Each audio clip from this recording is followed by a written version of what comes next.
5 titulada Electrólisis. El objetivo de la sesión del día de hoy es que mediante el armado y el uso de una celda vamos a comprender el fundamento y aplicación del proceso de electrólisis.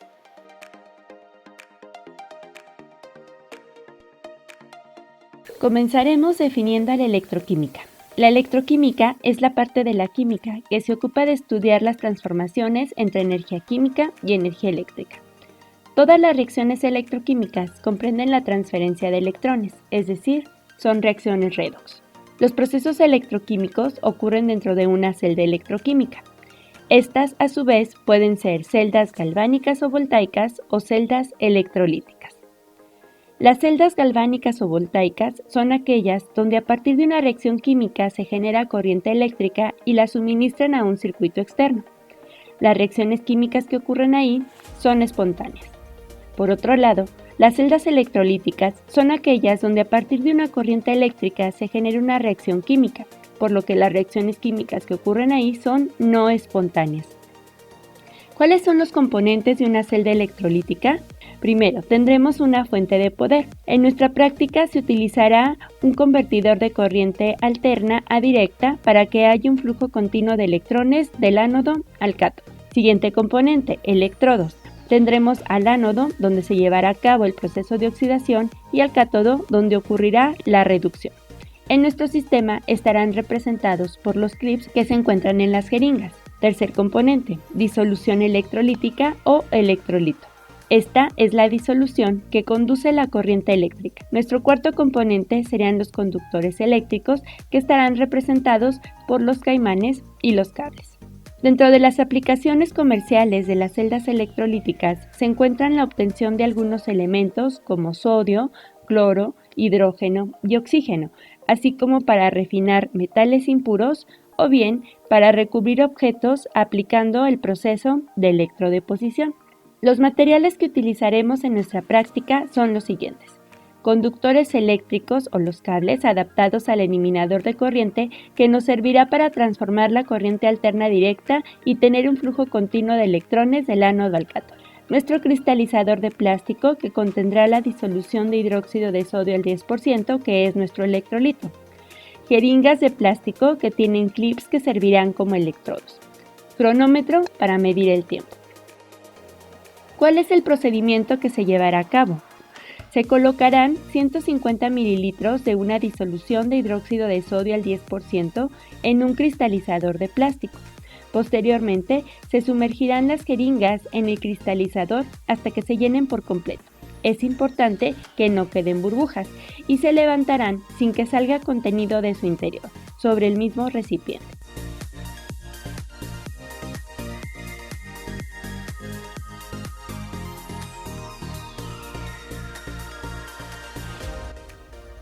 Posteriormente se colocará uno de los caimanes en el clip de la jeringa y se conectará el eliminador de corriente en la posición de 7.5 voltios, que equivale a 0.2 amperes. Posteriormente se conectará el segundo caimán y justo ahí se tomará el tiempo y aplicará dicha corriente durante 4 minutos. Se logra observar que comienzan a salir burbujas en el interior de las jeringas y estas desplazan el agua, lo cual nos indica que se están produciendo los gases y estos se están desplazando a la disolución.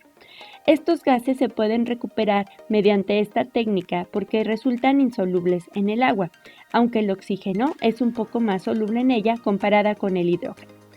Recuerden que aquí se aplica la ley de Dalton de las presiones parciales, por lo que en su hoja de datos será importante tomar datos de temperatura ambiente, presión atmosférica, presión de vapor de agua a dicha temperatura, el tiempo en el cual se ha aplicado la corriente y el valor de la corriente. Al final se tomarán las lecturas de volumen y se anotarán en sus hojas de datos. El mayor volumen de agua desplazado será el correspondiente al gas hidrógeno generado y el de menor volumen será el del oxígeno. Más adelante veremos la justificación.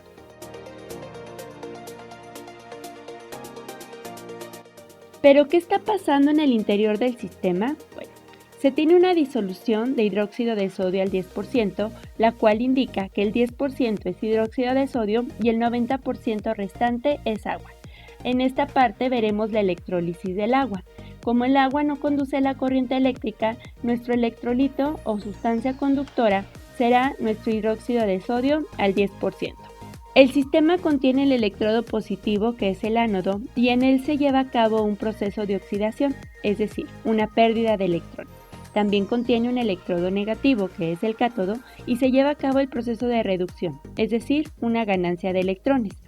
Pero ¿qué especie de todas las que se encuentran en el sistema se va a cada electrodo? Es decir, ¿quién se oxida y quién se reduce? En el sistema hay dos especies que pueden reducirse, los iones sodio y el agua. ¿Cuál de las dos especies se reducirá? Para saber eso, utilizaremos el potencial estándar de reducción de las sustancias que pueden obtenerse de tablas de la literatura. En el caso del ion sodio, su potencial estándar de reducción es de menos 2.7 volts y el del agua es de menos 0.83 volts. El que tenga el valor menos negativo es el que se reduce y por lo tanto se irá al cátodo, siendo en nuestro caso el agua, el cual ganará 4 electrones y formará 2 moléculas de hidrógeno gaseoso y 4 iones hidróxido en fase acuosa. ¿Quién se oxidará? En el sistema tenemos dos especies que pueden oxidarse, los iones hidróxido y el agua. Para saber cuál de ambas especies lo hace, se analizará el potencial estándar de oxidación y en este caso, el de los iones hidróxido es de más 0.4 volts y el del agua es de más 1.23 volts. La especie que se oxidará será aquella cuyo potencial estándar de oxidación sea menos positivo. En este caso, los iones hidróxido, por lo que 4 iones hidróxido generarán una molécula de oxígeno gaseoso, 2 moléculas de agua y 4 electrones. Si se observa la proporción de producción, se producen 2 moles de gas hidrógeno por cada mol de oxígeno. Para hacer los cálculos, primero llevaremos a cabo el cálculo de la energía eléctrica generada o la cantidad de electricidad generada que se expresará en coulombs a partir de la corriente aplicada que se expresará en amperes. Para poder hacer este cálculo necesitamos saber que 7.5 volts equivalen a 0.2 amperes y que un coulomb equivale a 1 ampere por segundo.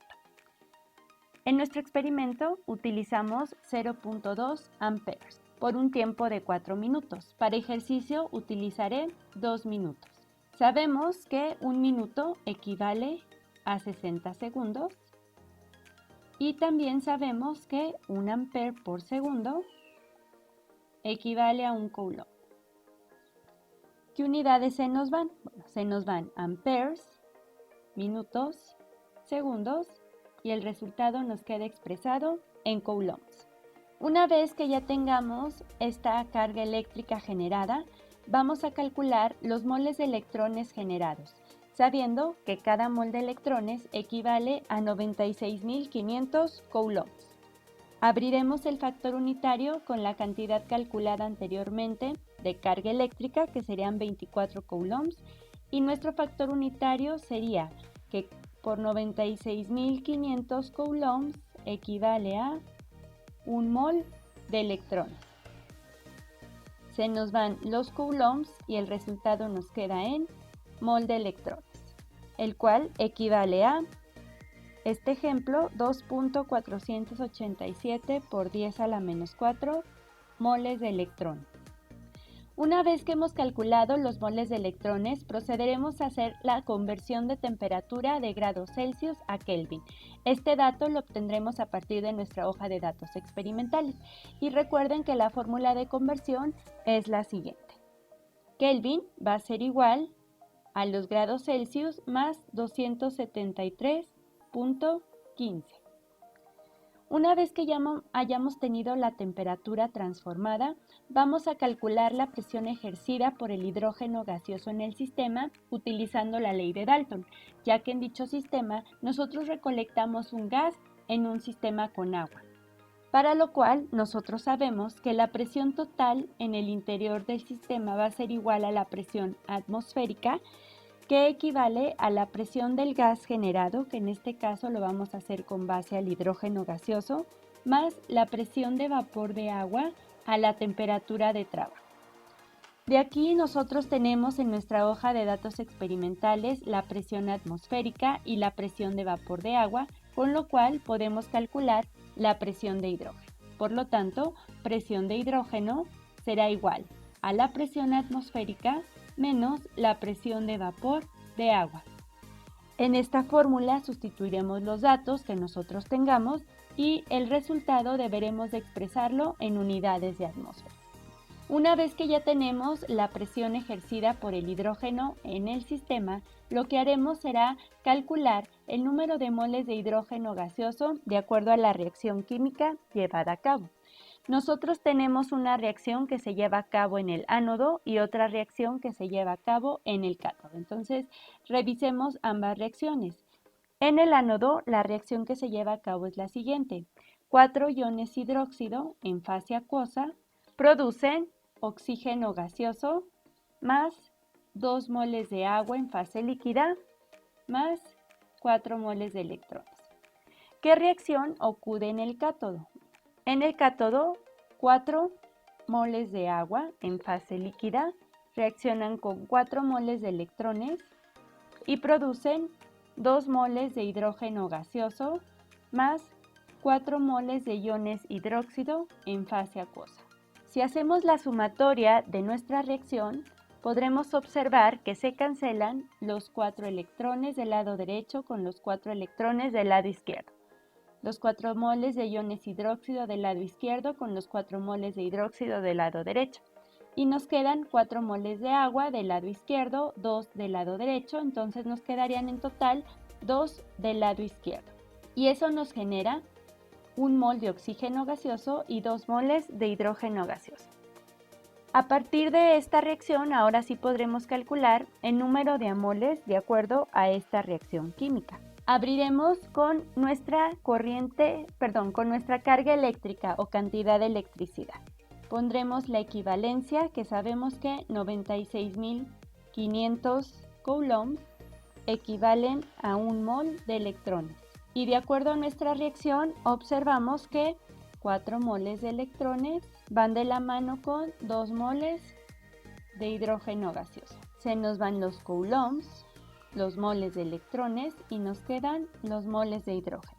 Para nuestro ejemplo hipotético equivale a 1.2435 por 10 a la menos 4 moles de hidrógeno. Finalmente, haremos el cálculo del volumen de hidrógeno gaseoso aplicando la ecuación de la ley del gas ideal. Y entonces anotaremos la ecuación que nos dice que la presión de hidrógeno multiplicada por el volumen de hidrógeno va a ser igual a la constante universal de los gases por la temperatura ambiente por el número de moles de hidrógeno. De estos datos, nosotros ya contamos con la presión de hidrógeno, que calculamos la temperatura ambiente que nos da el problema, no sabemos el valor de la constante universal y ya hemos calculado el número de moles de hidrógeno de acuerdo a la reacción.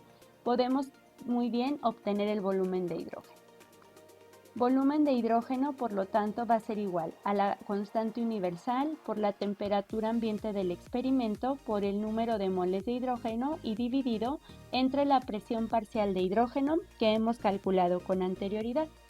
Suponiendo algunos datos hipotéticos, sustituyamos 0.0821 unidades litro-atmósferas mol-Kelvin multiplicado por la temperatura ambiente, suponiendo que fueran 298.15 Kelvin, por el número de moles de hidrógeno, 1.2435 por 10 a la menos 4 moles, y eso lo vamos a dividir entre la presión de hidrógeno, que yo voy a suponer que aquí fue una cantidad de 0.5 atmósferas.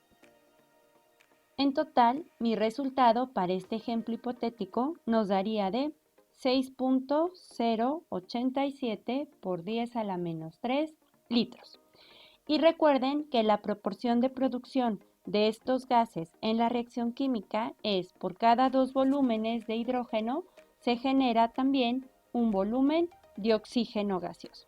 Por lo tanto, si nos pidieran calcular el volumen de oxígeno gaseoso, corresponderá a la mitad del volumen de hidrógeno gaseoso. Finalmente, calculemos el porciento de error de acuerdo a los datos obtenidos de manera experimental y a los datos calculados. Para este cálculo ocuparemos la siguiente fórmula. Porciento de error será igual al volumen de hidrógeno teórico, que es el que hemos calculado mediante estos cálculos, menos el volumen de hidrógeno experimental, que es el que nosotros obtuvimos directamente del experimento, y lo dividiremos entre el volumen de hidrógeno teórico, eso multiplicado por 100%.